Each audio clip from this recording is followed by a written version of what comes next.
Фудбалската федерација на Македонија ги дефинираше датите за зимскиот преоден рок, откако се комплетираа есенските полусезони во трите нивоа на првенства во македонскиот фудбал. Преодниот рок ќе стартува на 15 јануари и ќе трае до 11 февруари, а во тој период второлигашите и третолигашите ќе можат да ги направат трансферите, кои многу често се одлучувачки во позиционирањето на екипите на крајот од првенствата. Брегалница уште во октомври најави дека е заинтересирана за везен играч, а некои извори велат дека Штипени би се засилиле и со лев бек.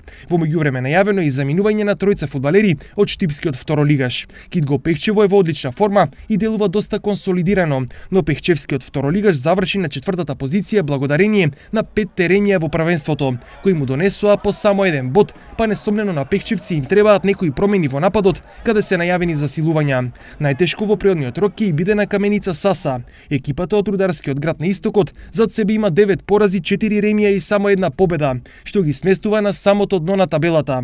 На екипата од македонска Каменица несомнено и недостасуваат играчи речиси на секоја позиција на теренот, но и промени во стратегијата, тактичкиот дел од играта и консолидацијата на тимот. Во пролетниот дел ќе се соочат со Китго, Тиквеш, Детонит и Брегалница, па за опстанок ќе треба да се борат многу со многу посилни противници и со неколку квалитетни засилувања, кои ќе треба да ги обезбедат следниот месец. Зимскиот преоден рок е еден од клучните елементи во крајниот исход на првенството, па колку мудро и стратешки ќе одиграат второлигашите од истокот и колку тоа ќе се одрази на нивната конечна позиција, останува да видиме во периодот што следи.